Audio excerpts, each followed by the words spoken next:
No tengo factores de riesgo de presión, no hay comorbilidades y la edad de su paciente joven, ese paciente puede esperar para el procedimiento. Una vez que yo le hago la endoscopía al paciente, ingreso esa puntuación dentro de esta tabla y le voy poniendo puntuación a cada uno de los hallazgos, ¿sí? La edad es un factor que va de 0 a 2. Si hay shock o la presión arterial, básicamente también va de 0 a 2.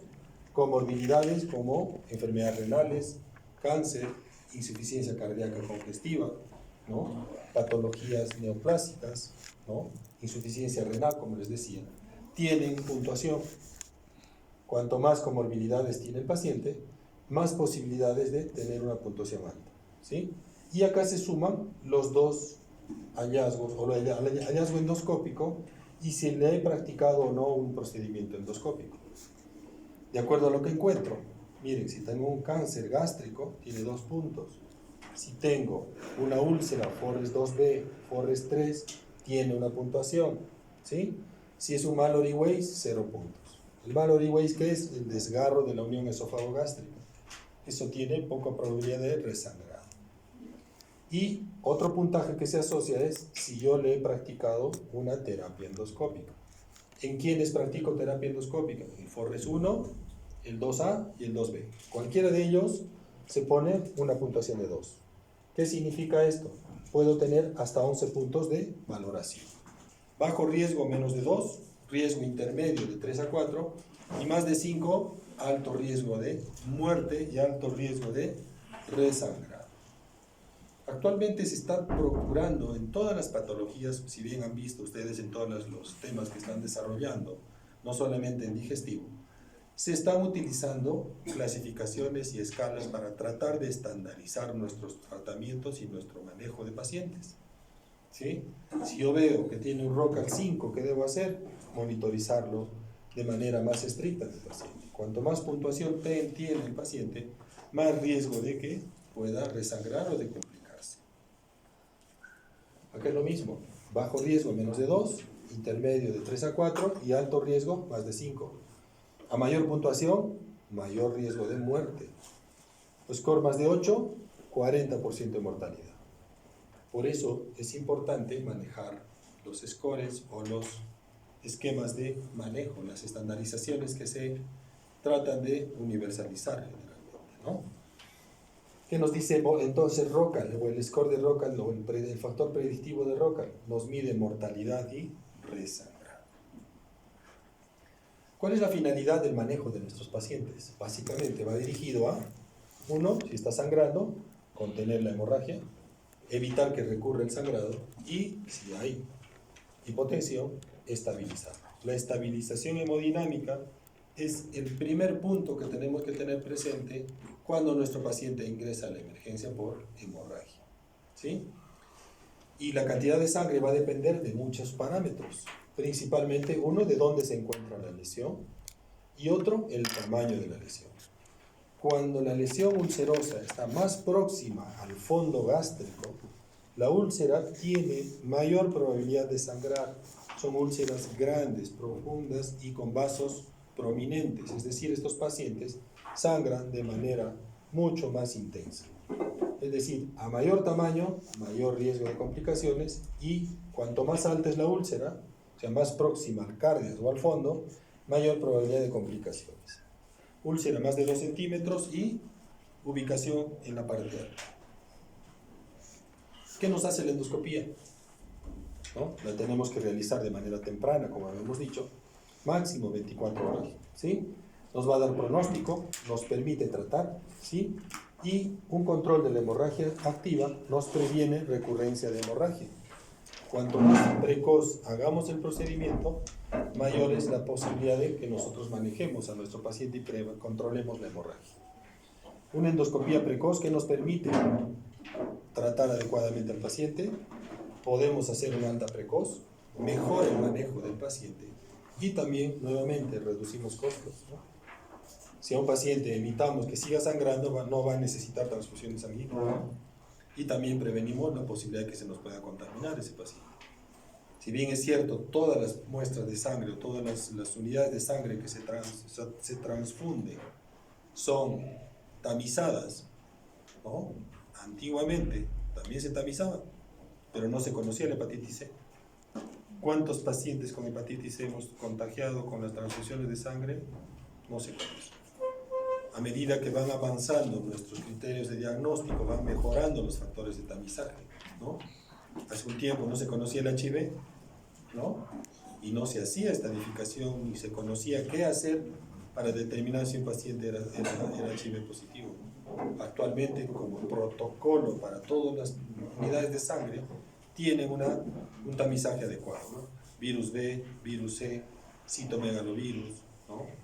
HTLV1, hepatitis y básicamente HIV, ¿no? Como parte del screening o el tamizaje de esas muestras de sangre, ¿no?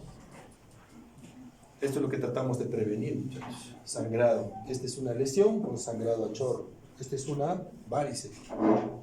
Acá tenemos otra lesión varicial, una lesión en la unión esófago-gástrica que está con sangrado continuo. Es sangrado venoso ¿sí? Acuérdense que las varices son sangrado venoso y el resto de lesiones gastroduodenales son sangrado arterial o arteriolar, es sangrado pulsátil. Y cuando nosotros hacemos el procedimiento endoscópico, tenemos una clasificación endoscópica que la deben haber revisado en alguna rotación, ¿no? Es el score o la clasificación de Forres. ¿Qué nos dice esta clasificación? También nos mide probabilidad de que la lesión resangre dentro de las 48 horas de realizado el procedimiento. El Forres 1 es el sangrado activo, el Forres 2, sangrado reciente, y el Forres 3 es no sangrado. El Forres 1, ¿cuál es? El 1A, que es el sangrado chorro, ¿no? Miren, un sangrado pulsátil, un jet de sangre que sale de la lesión. 1B es un resumado hemático. Yo lavo la lesión y se vuelve a llenar de sangre, es decir, que está constantemente humedeciendo la lesión. El 2A, vaso visible no sangrante, es como un pequeño aneurisma que se ve en el lecho de la úlcera. El 2B, un coágulo adherido, se ve una mancha de sangre, un coágulo de sangre pegado a la úlcera. El 2C, mancha oscura, y el 3, la úlcera blanca. ¿Esto para qué nos sirve? Uno, para tener en la cabeza en qué tipo de lesiones yo debo hacerle tratamiento endoscópico. Eso también es para estandarizar manejo. Todos los pacientes con lesiones Forres 1A, 1B, 2A y 2B, debo practicar una terapia endoscópica. ¿Qué hago? Aplico adrenalina en los bordes de la lesión, ¿sí? Que ocasiona la adrenalina, vasoconstricción. Y una vez que ocasiono vasoconstricción, utilizo otro método, ya sea mecánico, puedo poner un clip, o puedo utilizar calor. Se utiliza argón, que es una sustancia que quema el vaso sanguíneo. Con esto, ¿yo qué prevengo? Resangrado. Si no le hago terapia a mi paciente, ¿qué va a pasar? Igual probablemente deje o controle la hemorragia, ¿no? Pero las probabilidades de resangrado son altas. Si es un Forres 1A, el 90% de las lesiones vuelve a sangrar dentro de las 48 horas. Si es un 1B, 55%. Si yo no le hago tratamiento endoscópico, pero si le hago inyectoterapia, le pongo su clip o le pongo argón, ¿qué hago? Reduzco la probabilidad de resangrado al 15, entre el 15 y 30%, tanto en el 1A como en el 1B. Es decir, tiene significancia estadística el hecho de hacer terapia endoscópica en el paciente. Lo mismo pasa en el 2A, si no le hago tratamiento endoscópico, el 43% resangra. En el 2B, el 22%. Pero si le hago terapia, en ambos bajo al 5% las probabilidades de resangrar. Se ha visto que en el 2C y el 3, por más terapia que yo le haga, tengo un 5% de probabilidades de resangrado. En ambos casos. 10% en el C, dicen algunos, pero en promedio 5% en ambas lesiones. Es decir, si yo hago terapia endoscópica, hay una mejoría significativa. Por eso hay que acordarse de esto. ¿Qué hace la endoscopía? Controla la hemorragia y previene recurrencias. ¿Cuándo debo hacer terapia endoscópica? Principalmente en este grupo. Forres 1, 2A y 2B. Asociado a medicación. Siempre se va a usar inhibidor de bomba de protones. En el 2C y el 3, ¿qué debo hacer? Si no tiene anemia mi paciente, le empiezo a dar alimentación y lo mando de alta hasta que salga el resultado de su biopsia, ¿no? Porque normalmente si yo encuentro un 2C, le tomo una biopsia de antro gástrico y esperamos el resultado. Ese paciente probablemente va a requerir el tratamiento erradicador del Helicobacter posteriormente. ¿Pero qué me permite esto? Antes, todos los pacientes con úlcera se hospitalizaban. Ayuno, 3, 4 días, a las 72 horas, alimento recién. Pero si yo tengo esto y tengo un Forres 3, yo lo puedo mandar a su casa de emergencia. ¿Y qué voy a evitar? Estancia hospitalaria prolongada, mi paciente. Si es un paciente anciano de 70 años con un Forres 3 y lo hospitalizo, va a estar 3, 4 días en el hospital, ya no va a tener la úlcera, pero va a acabar con una neumonía intrahospitalaria. Para esto nos sirven los esquemas de manejo, muchachos. Estandarizar y determinar qué debo hacer con mi paciente. Nada es absoluto en medicina, muchachos, ese es el problema. Va a depender mucho, esto también, de cómo esté el estado general de mi paciente, ¿no? Si es un paciente anciano con distrés respiratorio y tiene una úlcera Forres 3, lo primero que tendré que sospechar o descartar es que no tenga un patrón neumónico también, ¿no? No porque mi esquema me diga que es una úlcera sin sangrado, no debo hacer otro estudio, ¿no? Sí, siempre hay que tratar de manejar a los pacientes de manera integral, no necesariamente pensar en el motivo por el cual ha ingresado, ¿no? La úlcera sangrante, ¿qué hacer? Manejarlo por vía endoscópica, ¿no? Terapia endoscópica. Si hay recurrencia del sangrado, puedo hacer un segundo intento de manejo.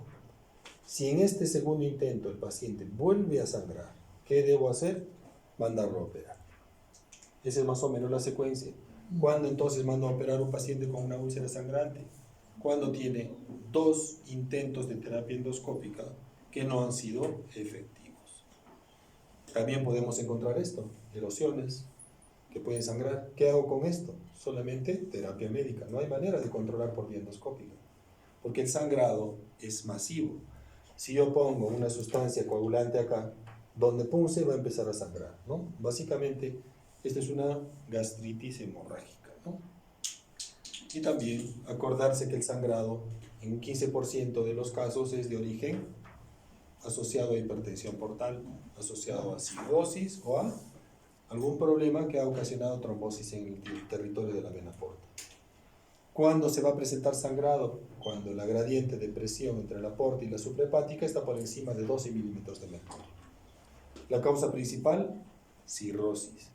Pero también hay pacientes con trombosis de la vena porta. Este grupo de pacientes con trombosis portal generalmente son pacientes jóvenes, ¿no? Hay niños de 10, 15 años que pueden hacer sangrado por varices y generalmente son niños que han hecho trombosis portal al momento de nacer. Hacen onfalitis, se infectan el ombligo y a través de esa infección hacen una trombosis de la porta por la conexión que hay entre la vena umbilical y el sistema portal. Las varices esofágicas que también son pacientes que tienen trastornos de la coagulación, tienen plaquetas bajas, ¿sí? Tienen tiempo de protromina prolongado, ¿sí? Y un paciente con hipertensión portal, cuando se presenta el sangrado, el 70% de los pacientes vuelve a presentar un evento de hemorragia dentro de los 3 meses siguientes.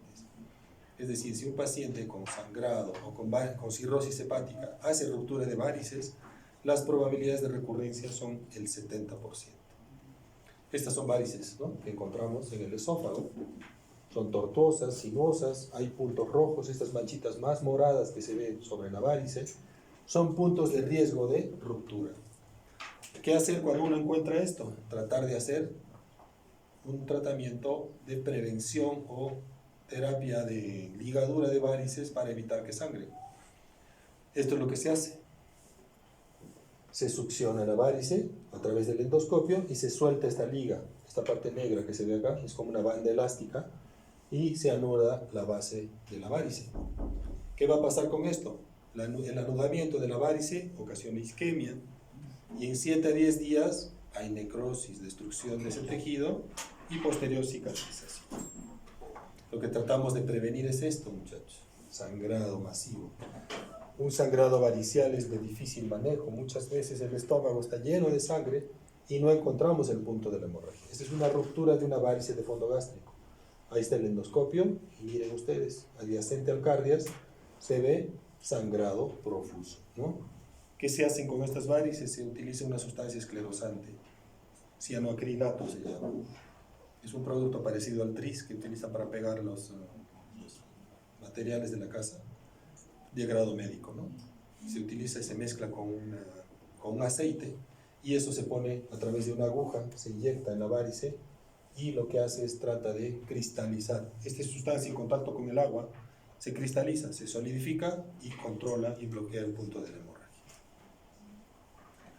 De acuerdo a la clasificación de Payet, las varices esofágicas las podemos dividir en 4 grados, de acuerdo al compromiso del diámetro de la circunferencia esofágica. El esófago lo dividimos en 4, ¿sí?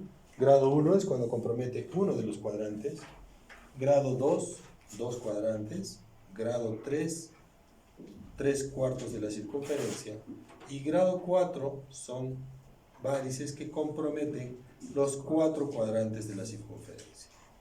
A mayor número de varices, mayor riesgo de complicaciones. Esto es con respecto a la alta, muchachos. ¿A qué llamamos baja? A toda lesión que sangra por debajo del ángulo de Treitz hasta la región anal. Como les decía, hay otra clasificación que habla de intermedia también. La intermedia se define como lesión que sangra entre el ángulo de Treitz y la válvula ileocecal. A diferencia de la alta, miren ustedes la recurrencia, no llega al 25%. Las causas más comunes de hemorragia baja está asociado básicamente a divertículos, angiodisplasias y patología neoplásica. El cáncer de colon, es una lesión que a veces se presenta y debuta con hemorragia. Igual que en la alta, tenemos que determinar la clínica en base al volumen de pérdida de sangre que tenga el paciente. Cuando la hemorragia es masiva y rápida, el paciente va a tener alteraciones hemodinâmicas, ¿no? ¿Qué mecanismo compensador tenemos? Disminuimos el retorno venoso, hay aumento del gasto cardíaco, vasoconstricción, ¿no? Y aumento de la resistencia periférica. Es un mecanismo de defensa. ¿Qué va a ocasionar esto? Hipotensión en el paciente. ¿Cuándo se hace manifiesto clínicamente? Cuando tenemos pérdidas sanguíneas por encima del 20% del volumen sanguíneo. 20% es equivalente a 1 litro aproximadamente. Cuando el paciente pierde 1 litro de sangre, recién empieza a haber manifestaciones clínicas evidentes. Cuando el sangrado es en el tiempo, es crónico, es lento en cuestión de días o semanas, muchas veces el paciente lo pasa clínicamente desapercibido. Simplemente que va a sentir fatiga, ¿no? Cansancio, mareo cuando se para bruscamente, ¿no? Pero van a tener ustedes manifestaciones clínicas evidentes cuando el sangrado es brusco y cuando supera el 20% de la volemia. ¿Y qué va a tener el paciente? Mareo, náuseas, diaforesis y a veces pérdida de la conciencia, síncope. Cuando el sangrado es masivo y supera el 40%, ¿qué va a pasar? Hace shock el paciente, shock hipovolémico, ¿no? Taquicardia, pulso filiforme, diaforesis, ¿no? Y alteración de la conciencia. Es más o menos la secuencia de la clínica que va a presentar tanto en la alta como en la baja, no específicamente en la baja. ¿De qué va a depender el color de las deposiciones? Va a depender principalmente de la cantidad de sangre que pierde el paciente, ¿no?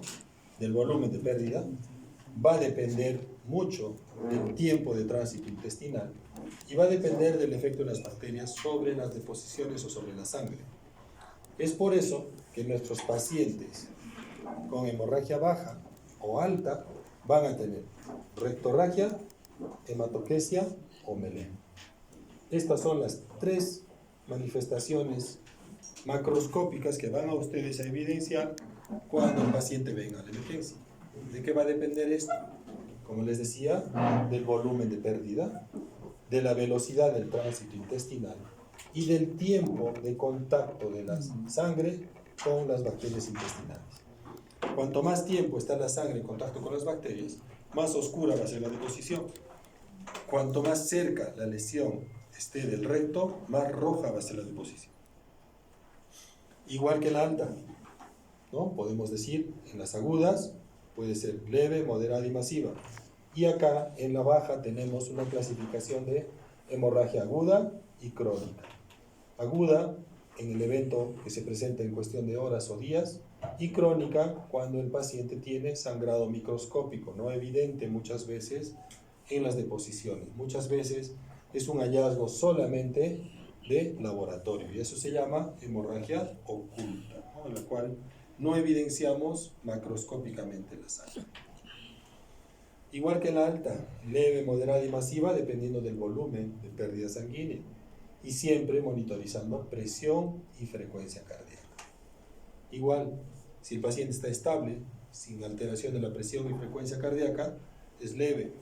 Moderada, ¿cuándo es? Cuando el paciente tiene disminución de la presión arterial, pero por encima de 100 milímetros de mercurio, y aumento de la frecuencia cardíaca, pero por debajo de 100 latidos por minuto.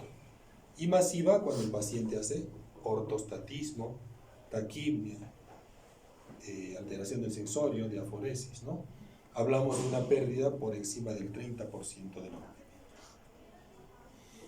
Como les decía en la crónica, también existe el diagnóstico de hemorragia oculta.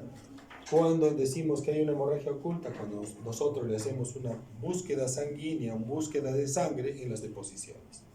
A eso se llama la prueba de Tevenon. El Tevenon en ese positivo nos habla de sangre o pérdida de sangre microscópica en las deposiciones. Lesiones que pueden sangrar en el colon, principalmente va a depender de qué segmento esté comprometido. Si está haciendo rectorragia en mi paciente, ¿qué podemos encontrar? Lesiones a nivel del recto, principalmente cáncer, pólipos, colitis ulcerativa, angiodisplasias, son más comunes al lado derecho, pero también se pueden encontrar desde la región anal, desde la región de recto, perdón. Si estamos pensando en lesiones de colon, también neoplasia, pólipos, colitis ulcerativa, cuadros infecciosos, la diarrea disentérica asociada a infección con ameba puede ocasionar sangrado y a veces masivo. Los divertículos son las lesiones más comunes, generalmente en gente por encima de los 50 años, y las lesiones anales también pueden sangrar. Pero una característica, un paciente con sangrado de hemorroides, ¿qué les va a decir? Antecedentes de estreñimiento, heces de consistencia aumentada, y siempre va a diferenciar heces con sangre. Se limpia el paciente y va a haber sangre en el papel, o va a haber sangre encima de la deposición. La fisura, a diferencia de las hemorroides, ¿qué característica tiene? Manifestación de dolor. El paciente va a hacer sus deposiciones, defeca y manifiesta un dolor intenso en la región perianal que incrementa después de la evacuación, ¿no? El divertículo de Meckel siempre ténganlo presente, principalmente en grupo de pacientes jóvenes, en gente menor de 20 años, que hace hematoquesias masivas reiteradas, es posible que tenga un divertículo de Meckel. ¿Por qué sangra el Meckel? ¿Alguien sabe? ¿O qué es el Meckel? ¿Ah? ¿Por qué sangra? ¿Ah? ¿Porque se le ocurre o qué? ¿Ah? ¿Qué es el Meckel, muchachos? ¿Saben? ¿Ah?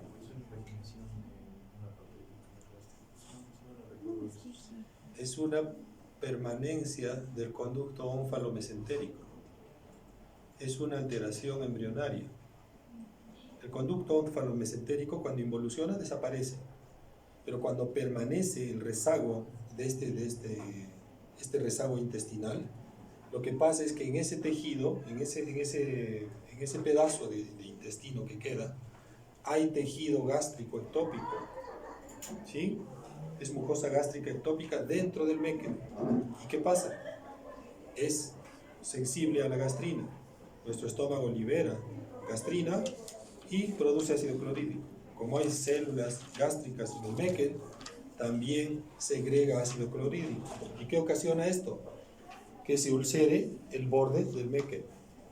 Por eso es que sangra de manera reiterada. La única manera de controlar la hemorragia en estos casos es cirugía, muchachos. Por eso se considera la posibilidad de Meckel en gente joven. Una persona de 40 años no van a pensar en Meckel, ¿no? Generalmente es gente menor de 20 años, ¿no? Y son personas que sangran sin ninguna explicación. Presentan hematoquesia hoy día, dejan de sangrar 2-3 semanas y vuelven a presentar. Son pacientes que ingresan al hospital en forma continua, constante. Esto es un hallazgo o un examen o una patología que hay que sospecharla básicamente en gente joven. El sangrado puede ser de origen inflamatorio o mecánico. Lo más común es mecánico, asociado a enfermedad diverticular, fisuras y problema neoplásico. ¿Por qué dicen que es sangrado mecánico la neoplasia? El tejido crece, prolifera y con el pasaje de las deposiciones se erosiona la superficie del tumor y sangra. Las inflamatorias, ¿cuáles son? La inflamación del divertículo, la diverticulitis que también puede sangrar, ¿no? Las úlceras colónicas, la colitis por radiación, la colitis amebiana, que son básicamente cuadros infecciosos. Como les decía, la hemorroides básicamente tiene una característica, heces asociado a sangre. Siempre el paciente va a decir, voy al baño, defeco y veo sangre. Esta es la principal causa de hemorragia en líneas generales, de hemorragia baja, ¿sí? Pero la principal causa de hemorragia digestiva baja masiva es el divertículo, ¿ya? ¿Qué va a pasar con estos pacientes? Van a la consulta de manera reiterada o alarmados porque ven sangre en la deposición, ¿no? No es nada agradable ver sangre cuando uno entra al baño, ¿no? De todas maneras, siempre hay que considerar esta posibilidad. ¿Y cómo encontramos esto? Examinando a nuestro paciente. Siempre hay que tratar de examinar de manera integral al paciente. Estos divertículos son los que mayormente nos causan problemas, ¿sí? Generalmente son hallazgos incidentales en la colonoscopía. Muchos pacientes acuden por un screening de cáncer de colon al procedimiento y se encuentran estas lesiones, orificios saculares por fuera de la luz del colon, ¿no? Son hallazgos incidentales y la mayoría de ellos no tienen problemas de sangrado, ¿sí? Solo el 3 a 5% de los pacientes con divertículos presentan hemorragia, ¿no? En el transcurso de su vida, ¿sí? Tiene una elevada frecuencia en países desarrollados, en occidentales principalmente, y es más común en gente por encima de los 60 años, ¿sí? El sangrado, ¿por qué se produce? Acuérdense que la vascularización o la irrigación de la mucosa colónica es por el ingreso de los vasos rectos a través de la mucosa, ¿no? ¿Y dónde se producen estas formaciones saculares? Hacia la zona donde están los vasos rectos. Hay una protrusión de la mucosa hacia el exterior y justo es en el punto donde ingresa el vaso recto hacia la mucosa. Se erosiona el vaso sanguíneo y ocasiona sangrado. El sangrado de los divertículos es de origen arteriolar, es sangre arteriolar. Por eso es que sangran muchas veces de manera masiva. Miren ustedes cómo se ve el lecho al fondo del divertículo, ¿no? Como un saco y ahí hay vasculatura. Eso se erosiona y sangra, ¿no? También se puede infectar cuando se llena de deposición, se infecta como si fuera el apéndice, ¿no? La ubicación más común de los divertículos, colon descendente y la región sigmoidea de colon. Otra causa de hemorragia son las angiodisplasias. ¿Qué son las angiodisplasias? Son neoformaciones vasculares, ¿no? Que se producen en gente por encima de los 50 años. Es más común en el colon derecho, próximos a la región cecal.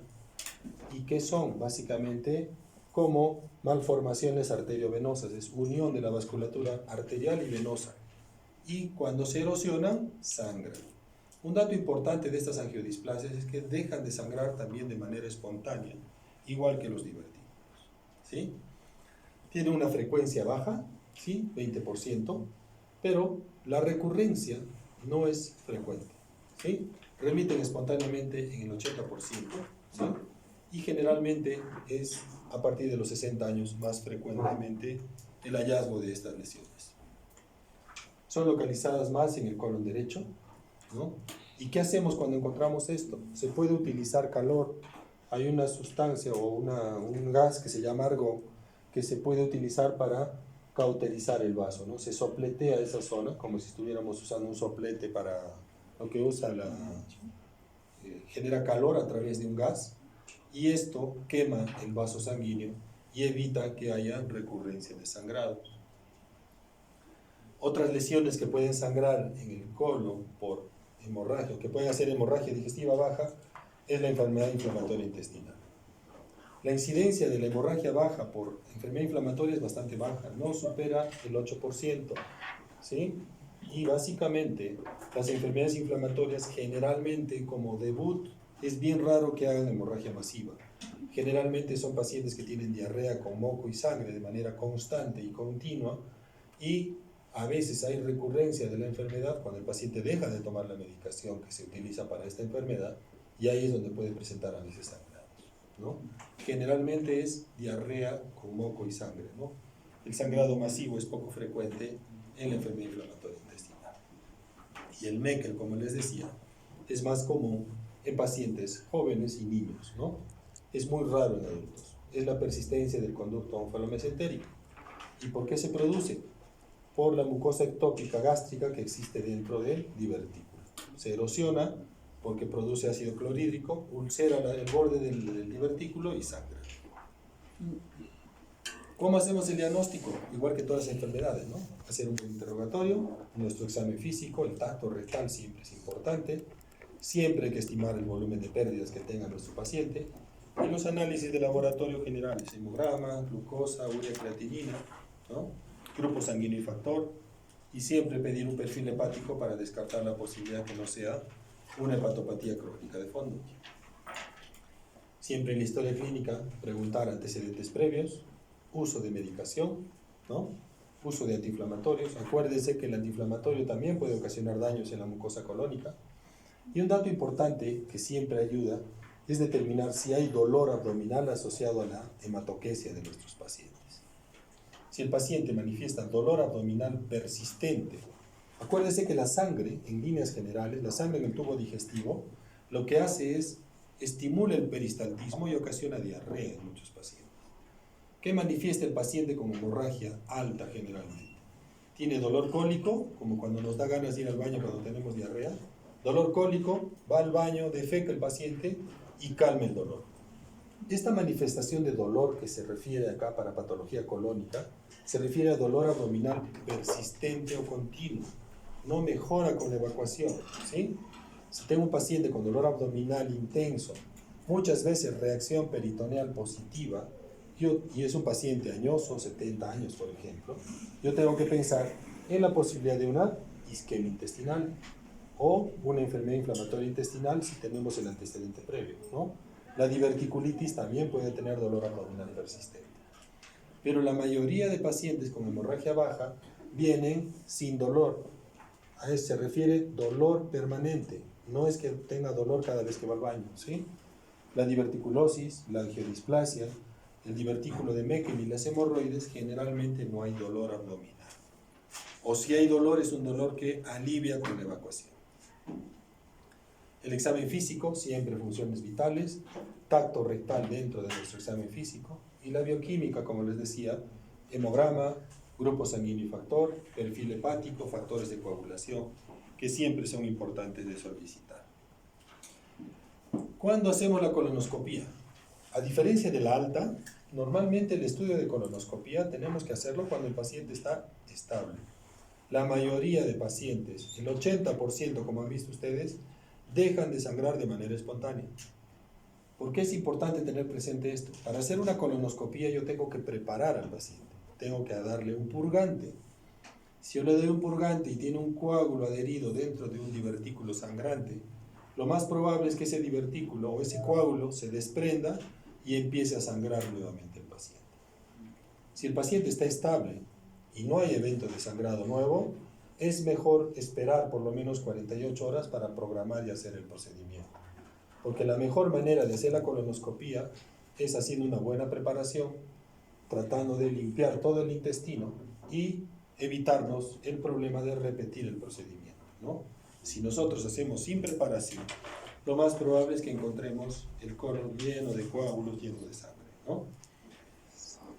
Otros estudios que podemos hacer si la colonoscopía no nos ayuda es estudio con tecnesio 99. Utilizamos glóbulos rojos marcados con esta sustancia radioactiva y se hace una gammagrafía. ¿Para qué se utiliza principalmente? Para ver y valorar si el paciente tiene divertículo de Meckel. ¿Qué vamos a evidenciar en las placas? Acumulación de sangre en sitios donde no debe haber sangre. Acá miren ustedes, en la región de hipogastrio se ve una acumulación de una sustancia naranja o rosada y roja y morada, ¿no? Esta es una acumulación de sangre en un punto donde no debe haber. El hígado, el vaso y el corazón, que están llenos de sangre, se ven igual de azules, ¿no? Esto es un Meckel. ¿Qué es importante saber de esto?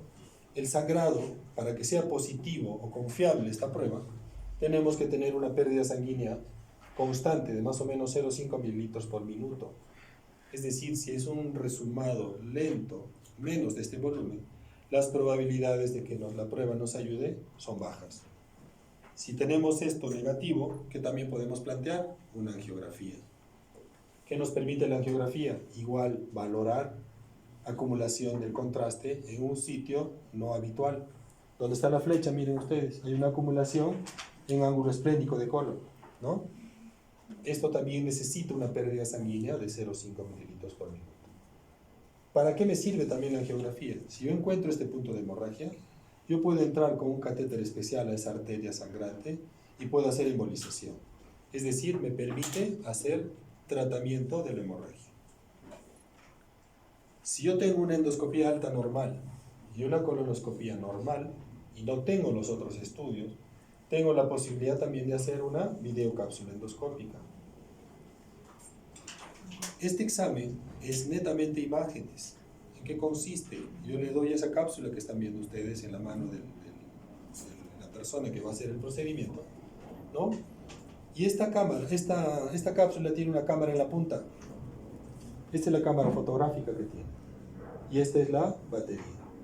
Más o menos tiene una batería de 19 horas. Y esto emite fotos de 3 a 6 fotos por segundo. Es decir, estas fotos son captadas por un receptor externo que se le pone en la cintura al paciente y después, una vez que pasa todo el trayecto intestinal, se hace una reconstrucción digital de las imágenes que se tiene en la cámara. Esta camarita como le digo, emite fotos y es captada por un receptor externo, ¿no? Esto se hace una reconstrucción virtual, una reconstrucción digital y se hace un video de las fotografías que ha emitido la cámara. Esta cápsula no se recupera, ¿sí? Me han preguntado varias veces cómo se hace para recuperar la cápsula del paciente en el baño, ¿no? Básicamente, solamente es de un solo uso y la vida media es 19 horas, ¿no? Pero básicamente es solamente imágenes, da fotografías, no hace otra cosa.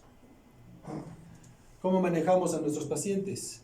Básicamente de manera inicial, estabilización hemodinámica, y después podemos pensar en un manejo específico.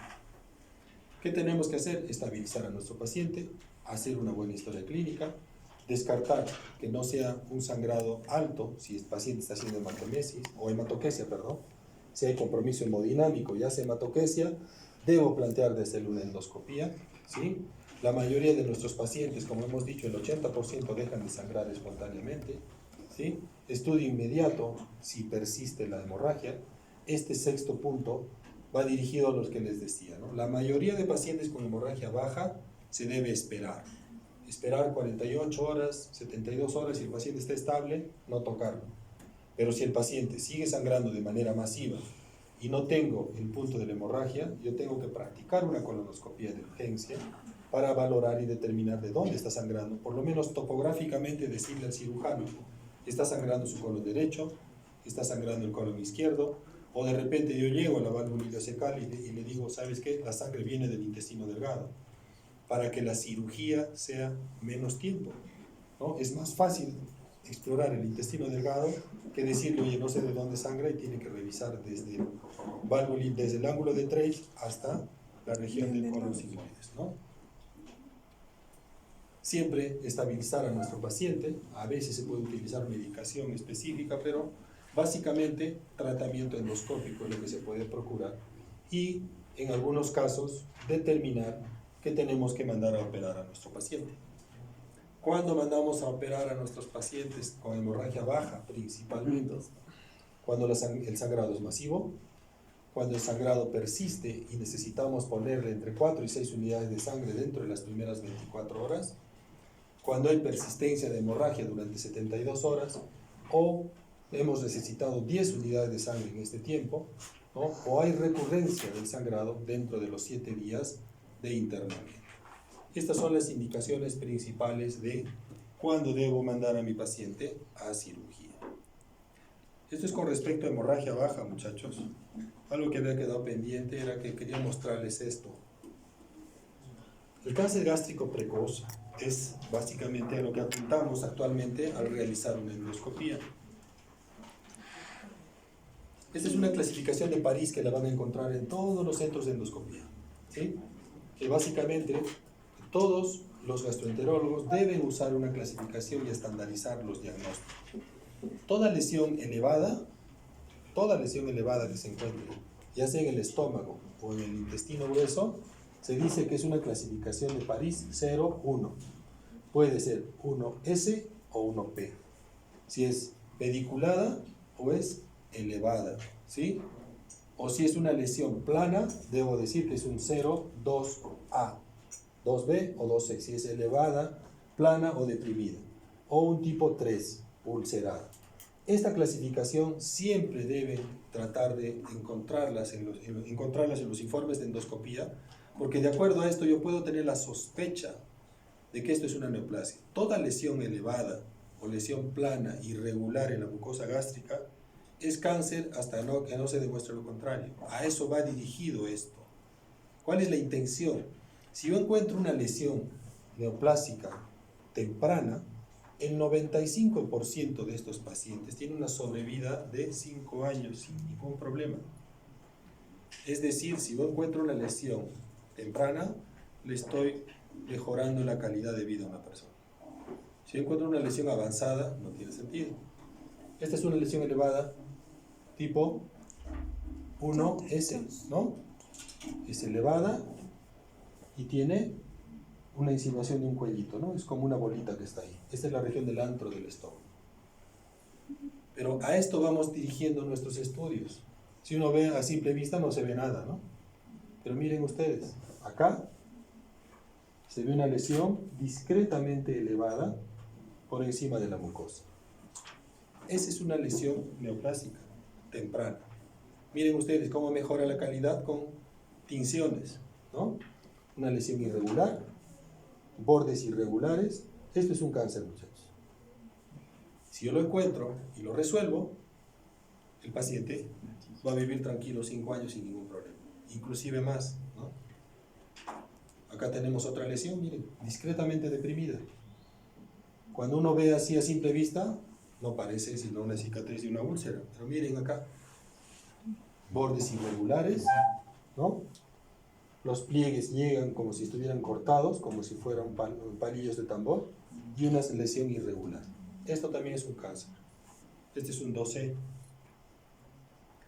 O tenemos esto, que es una cicatriz, teóricamente. Miren ustedes cómo se ve, nuevamente. Los pliegues se cortan como si estuvieran amputados, ¿no? Y están apuntando a la lesión. Esto es un cáncer. A esto tiene que apuntar nuestro estudio endoscópico. Acá hay otra lesión similar. Y cuando nosotros tenemos estas lesiones, existe este equipo que es un ecoendoscopio, que nos va a medir y nos va a ver las paredes del estómago. Ahí se ven todas las capas. Capa mucosa, submucosa, la negrita, la capa muscular y la serosa. ¿Para qué nos sirve esto? Acá está la lesión. Para determinar si la lesión está solamente ubicada en la capa muscular, en la capa serosa o muscular, o solamente en la capa mucosa. Acá pareciera que haya un compromiso de la capa submucosa, ¿no? Acá tenemos otra lesión igual, miren ustedes. Si bien es cierto, es una lesión elevada, pero no compromete la capa muscular, donde está la flechita, ¿no? Básicamente, este equipo es un ecoendoscopio y básicamente nos permite determinar si la lesión está solamente ubicada en la capa muscular, o en la capa mucosa, perdón, o ya hay invasión de capas profundas, ¿no? Nos va a determinar la necesidad de terapia quirúrgica o terapia endoscópica. Lo que tratamos de evitar es esto, lesiones avanzadas. Esto, el pronóstico al año es menos del 50%, ¿no? Lesiones proliferativas, irregulares. Si encontramos esto, probablemente tenga metástasis hepática o ganglios comprometidos, ¿no? O sea, la intención de la endoscopía actualmente no es encontrar esto, sino encontrar lesiones tempranas, ¿no? Estas son imágenes correlacionadas con la parte quirúrgica, ¿no? Esta es una lesión elevada, es un Borman 1. Es una lesión que parece como un honguito levantada ahí, ¿no? O esto, ¿no? Un Borman 2, es como un cráter, ¿no? Ulcerado. Y es la imagen que vemos, ¿no? Así, como un crátercito, como un cráter ulcerado. O una lesión neoplásica avanzada. Los estudios de extensión, ¿cómo los hacemos? Con tomografía, ecografía, resonancia magnética, y actualmente se está utilizando la ecoendoscopía principalmente para lesiones tempranas o lesiones superficiales. Esto es lo que tratamos de evitar de encontrar, muchachos.